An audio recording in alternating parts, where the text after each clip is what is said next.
Bonjour tout le monde, je suis très content qu'on se rencontre sur un cœur pour connaître. Est-ce que la parole de Dieu est un psychologue? Est-ce que Dieu, le Créateur, est psychologue ou pas? Eh bien, c'est à ça que je vous propose de répondre aujourd'hui sur un cœur pour connaître. Je suis encore une fois sur mon balcon. Si un peu de bruit, je m'arrêterai pour laisser passer les voitures ou les camions. Si la vidéo vous plaît, partagez-la, inscrivez-vous sur un cœur pour connaître, mettez des commentaires respectueux comme toujours. Et n'oubliez pas de la petite cloche et dire je t'aime. Eh bien oui, la parole de Dieu est le plus grand de tous les psychologues. Peut-être nous n'avons pas cet automatisme-là, et dès qu'il y a un problème, on dit on va aller voir un psychologue. Parce que peut-être que nous sommes rentrés dans un système de religiosité. Et de dire parole de Dieu, c'est bon pour l'église, la synagogue, je sais pas, la mosquée, le temple, les assemblées, c'est spirituel. Mais on ne la reçoit pas de manière psychologique. Or, la psychologie, c'est psyché. Psyché, c'est l'âme. Et la parole de Dieu nous parle de notre âme. Car Dieu nous connaît mieux que nous-mêmes. Il y a plein de versets sur cela, plein de proclamations sur cela. Allons voir déjà la Genèse 12,1.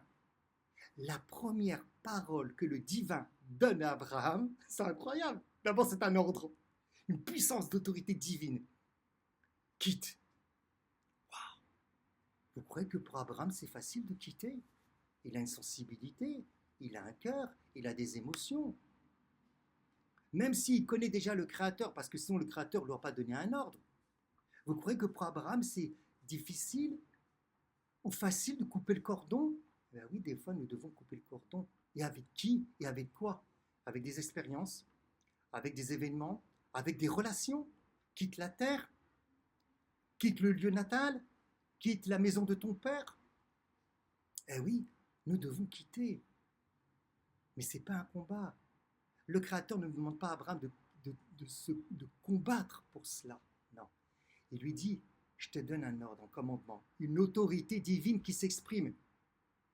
Va vers la terre que je vais te donner. Là où tu mets ton observation, c'est là où tu vas mettre ton énergie. À ce moment-là, lorsque tu mets ton énergie dans une observation X, tu es en train de quitter autre chose.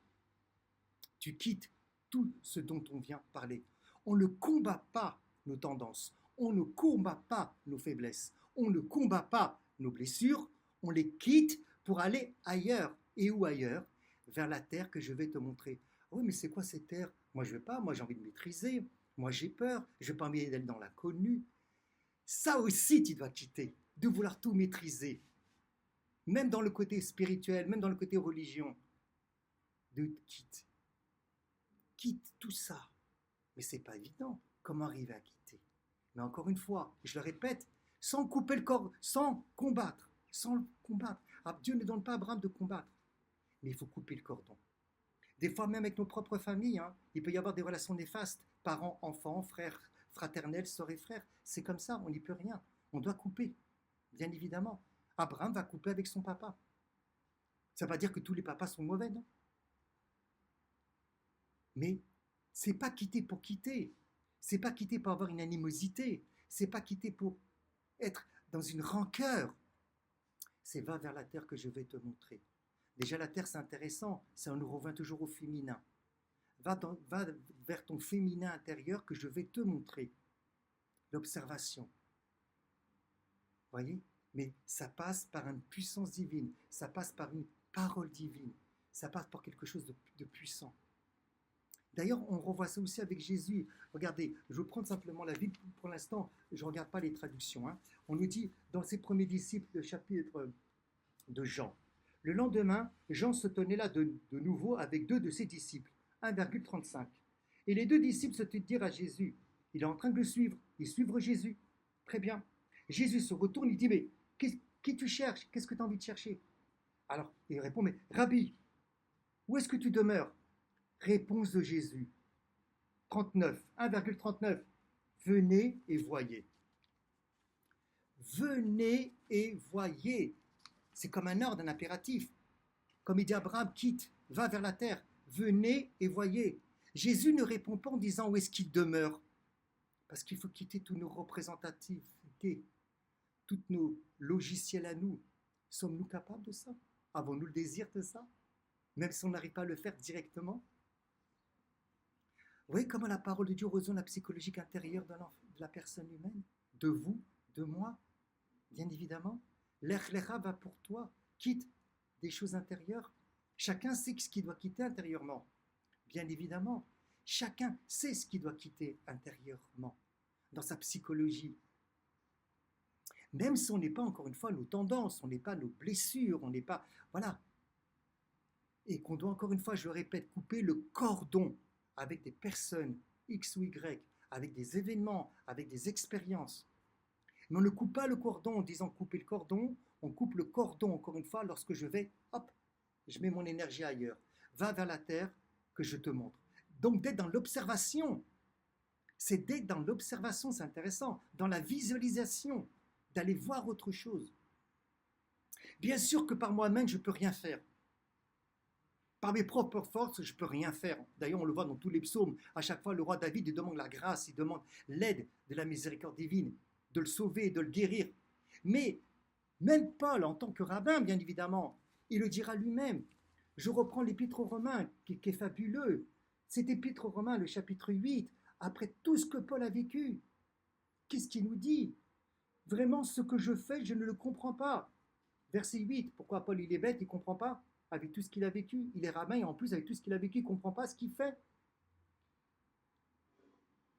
Il est infantile, il est irresponsable. Regardez comment Paul est en train de se auto-psychanalyser. Mais il est en vérité, il est en transparence avec lui-même. Vous voyez, nous on peut être dans le paraître, même dans les assemblées, même dans les églises, même en tant que catholique, chrétien, juif pour Jésus, juif, mais peu importe. On peut avoir des masques. Des masques. Paul, il n'a pas de masque. Après, on l'aime pas, on est d'accord avec ce qu'il dit, pas d'accord avec ce qu'il dit, c'est autre chose. Mais il n'a pas de masque. Il s'auto-psychanalyse. Regardez ce qu'il dit la parole de Dieu. Regardez ce que Paul dit clairement. Vraiment, ce que je fais, je ne le comprends pas, car je ne fais pas ce que je veux. Vous voyez, tout ce dialogue qu'il a avec lui-même, qui est incroyable dans le chapitre 8. L'homme intérieur, l'homme extérieur. Ce que j'ai envie de faire, je n'arrive pas à faire. Et ce que je n'ai pas envie de faire, je le fais, malgré tout ce qu'il a vécu. Regardez comment il va s'analyser intérieurement, sans se juger, sans rentrer dans une culpabilité, sans se griffer, sans se morfondre. Et regardez comment la parole de Dieu rejoint la psychologie de la personne humaine, ou mais on pourrait dire même l'inconscient de la personne humaine. Bien évidemment, il y a plein de sujets dans la parole de Dieu qui nous parlent de l'inconscient de la personne humaine. Je ne suis pas obligé d'aller prendre uniquement comme référence Freud. Surtout que Freud était aussi dans une famille religieuse au départ, de rabbins. Donc il s'est inspiré beaucoup de la tradition juive. Fermons la parenthèse, mais c'est très intéressant. Quitte. Voilà ce que la première parole, cette puissance divine. Alors la question elle est, Dieu te parle? Dieu me parle? Non, Dieu ne me parle pas. Moi je ne suis pas Abraham, Dieu ne m'a pas parlé. Mais si, Dieu te parle. Mais comment Dieu me parle? Ben, c'est très simple, quand tu prends la parole de Dieu, Dieu te parle. Le problème c'est que lorsqu'on prend la parole de Dieu, peut-être on va planer, on va être dans le spirituel, on va être dans une explication, alors une homélie, ou bien un prêche, ou tout ce que vous voulez, ou bien une conférence, donc on explique, on fait une conférence, on fait une exégèse, on fait un commentaire spirituel, on fait un commentaire théologique, et on oublie totalement avant toute chose que la parole de Dieu, elle n'est pas d'abord sur papier, elle est orale, elle te parle. Donc lorsque tout d'un coup tu m'écoutes maintenant, Dieu te parle à travers ce que je suis en train de te dire. Mais Dieu me parle aussi à travers ce que moi je suis en train de te dire. Il nous parle à tous les deux à travers ce verset-là. Et il te dit, ne combats pas. Combats pas tes tendances, tu n'arriveras pas. Combats pas tes blessures, tu n'arriveras pas. Ne rentre pas en lutte, tu n'arriveras pas. Reprends une puissance divine en toi. C'est ce que dira Paul, la même chose. J'ai ce combat intérieur, après tout ce qu'il a vécu, qui va me sauver de cela? Qui va me libérer de ça? Une puissance divine. Ce qu'on appelle la grâce divine, peu importe les termes. Une puissance divine intérieure. Bien sûr que la transcendance divine te parle aussi à travers des événements, elle te parle. Ou des fois à travers des songes, comme avec Jacob, que le Créateur lui a parlé à travers un songe. Est-ce que je suis à l'écoute? Mais c'est grâce à cette puissance divine à l'intérieur de moi que je peux quitter, pas pour quitter, pour mettre mon observation ailleurs. Et en mettant mon observation ailleurs, je mets mon énergie ailleurs et je vais vers la terre que cette puissance divine va me montrer pour pouvoir, comme il dit Abraham, devenir une source de bénédiction. Et donc déjà, je pourrais être une source de bénédiction pour moi-même.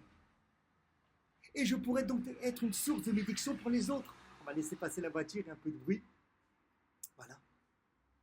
Je pourrais être une source de bénédiction pour moi-même et je pourrais être une source de bénédiction pour les autres. À retenir, oui, la parole de Dieu est psychologue. C'est le plus grand de tous les psychologues. Ça veut dire qu'il va y avoir d'autres psychologues. Mais ça veut dire de ne pas occulter que la parole de Dieu, elle est avant tout une psychologie divine. Et d'ailleurs, on en parlera à plusieurs reprises, puisque Dieu demandera à Adam lorsqu'il a fauté, où es-tu? Très psychologue, il le fait parler. Et Adam va dire, j'ai eu peur. On n'est pas dans la psychologie là. Est-ce que j'ai besoin d'aller voir un psychologue? Oui, pourquoi pas. Mais est-ce que j'ai besoin d'occulter que la parole de Dieu est psychologue? Surtout pas. Je ne dois pas occulter que la plus grande psychologie et le plus grand psychologue, c'est le Créateur, c'est la transcendance divine, même si le Créateur va me mettre sur mon chemin des personnes aussi qui pourront m'aider. Toujours dans la joie. Prenons la parole de Dieu en tant que psychologue. Regardons la parole de Dieu en tant que psychologue. N'oubliez pas que nous devons quitter, que c'est la première parole qui lui dit, oui, je me répète parce que c'est important. C'est la première parole qui lui dit, quitte et va vers la terre que je vais te montrer. Où demeures-tu? Venez et regardez. L'observation. Suis-moi. Vous voyez, c'est en se mettant en mouvement. La même chose Abraham, il va se mettre en mouvement pour aller vers la terre que le Créateur va lui montrer. Jésus dira la même chose. Mettez-vous en mouvement. Venez, donc partez de là où vous êtes, sortez de là où vous êtes, même intérieurement, et observez, regardez l'observation, la visualisation. Toujours dans la joie. Si ce partage vous a plu, avec joie. Voilà, sachez que voilà, je peux aussi, en laissant mes coordonnées, en laissant bien sûr l'adresse mail, les gens qui veulent rentrer en contact avec moi, je donne des séances, je fais des suivis aussi donc individuels à partir de la psychologie biblique. Ça, c'est très important. Mais toujours dans la joie, je reste à votre disposition.